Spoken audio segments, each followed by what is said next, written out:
Hey everyone, or I should say, Bula! We're here in Fiji, and I'm here with the amazing Deborah Chantry-Taylor, originally from the UK, and then Australia, then New Zealand, now back to Australia again. We just can't get rid of her. And now in Fiji. So.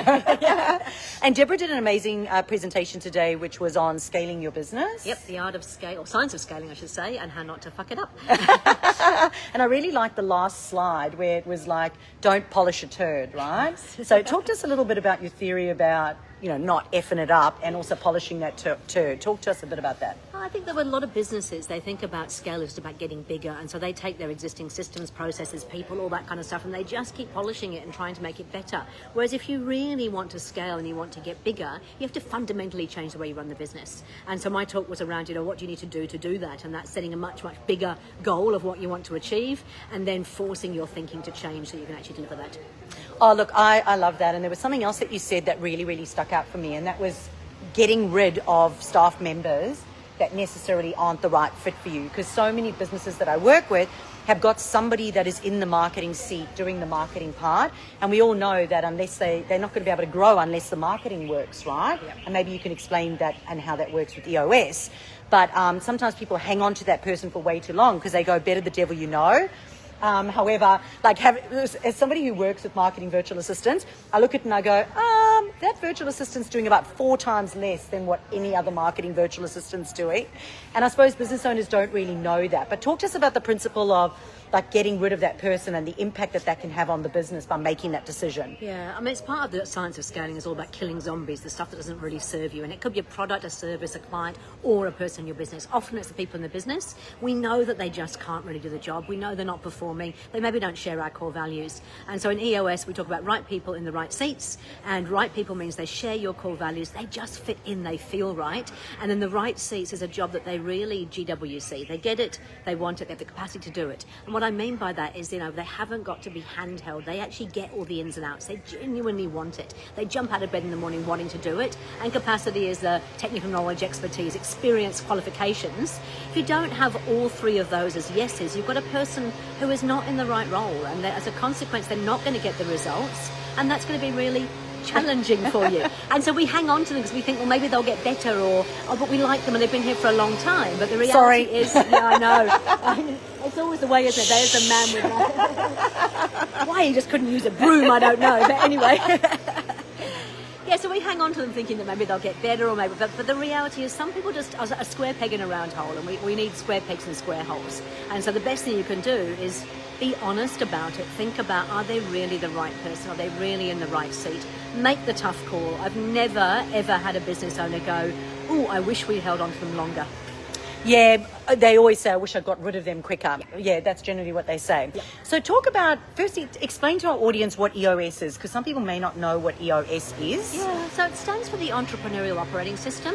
And put simply, it's a set of pragmatic and practical tools that helps bring your team together so they're all on the same page about who you are, where you're headed, what the plan is to get there. It gives discipline and accountability so they can actually be held accountable every day for the role that they're meant to do. So good meetings, good data and stuff. And then it's about creating a healthy team where we're not afraid to have the tough conversations. I call it the elephant in the room, but the tough conversations so that we're actually fighting for the greater good, not for our own personal gain.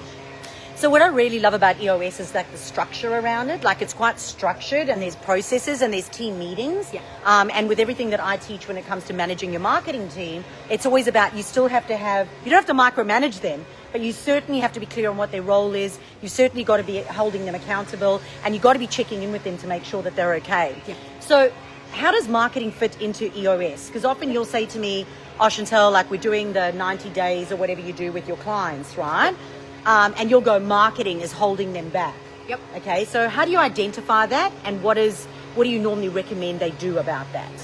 Well, besides come to me, of course. Of course. Well, as you handle my marketing team, so I've got to say that, haven't I? But I think what's really important is, it comes back to what are we actually holding that marketing team accountable for? Often we're a bit fluffy around marketing because people don't really understand it, and so they don't set in place a really clear accountabilities of what that person should do. They also don't set the expectations of outcomes, and so we measure stuff like likes and but that's not the stuff that actually produces a result. So having a really good scorecard where you can say, hey, I expect expect this of you, and every week you're checking in and seeing if they're actually delivering on that, that's going to give you the marketing outcomes that you want. And if you're not getting them and you're not achieving your scorecard, you've got to take a really good hard look and go, what's the real issue here? And have that conversation around what's really going on.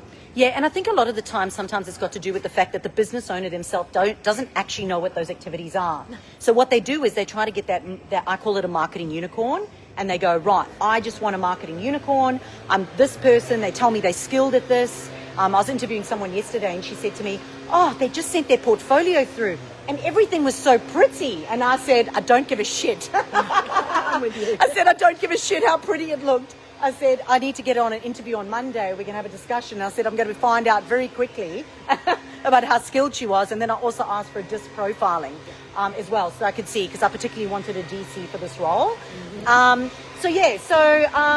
EOS. I'll put my sense, because I'm a marketer way back as well. I mean, I think at the end of the day, pretty means nothing. It's about results. A true marketer understands return on investment, and sometimes the shittiest kind of ads and the things that are not so pretty actually get the best results. And so what I always say to any of the teams that I'm working with, are you measuring the leading indicators? Are you measuring the lagging indicators? Are you seeing what's working? Are you doing more of what's working? Whether it's pretty or not, if it gets the results, just do more of that.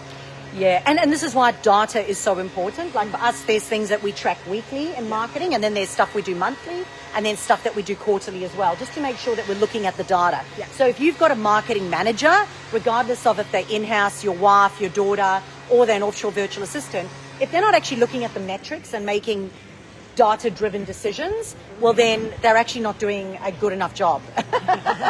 Completely agree, and that's where data is so important. If we get the right data and measuring it regularly, you can quickly start to see issues before they really become issues as well. And so, again, it's not about whether it's pretty or not, it's about whether this works, and if you're actually measuring that weekly, monthly, quarterly, you can very quickly become on things before they become a real issue. Yeah, 100%. So thank you so much, Deborah. How can people connect with you? Well, I guess I'm on Facebook for a start, but if you go to Deborah, Debra.coach, there is a site there that hooks you up to all the things that I do, the various businesses and things, and that's where you can find me. And on LinkedIn, pretty unique name, Deborah Chantry-Taylor. You won't find two of me. Thank goodness, I would say. But that's where you'll find me. Now, you can see we're actually getting quite a sweat going on here at the moment. So we're about to go for a snorkel. Yes, we are. We've just done a carver ceremony. Now we're going to go snorkeling and then horse riding. So life is all about work-life and balance, because we've got systems in place. Exactly. Somebody actually said the other day that basically if they're looking at buying a business, they want to see a business where the owner can go away for 3 weeks and the business still runs. That's what we create. We create businesses that actually continue to run when you're not there. That is what a real business is like. Yeah, awesome. Well, thank you so much for joining us. We'll see you later. Bye.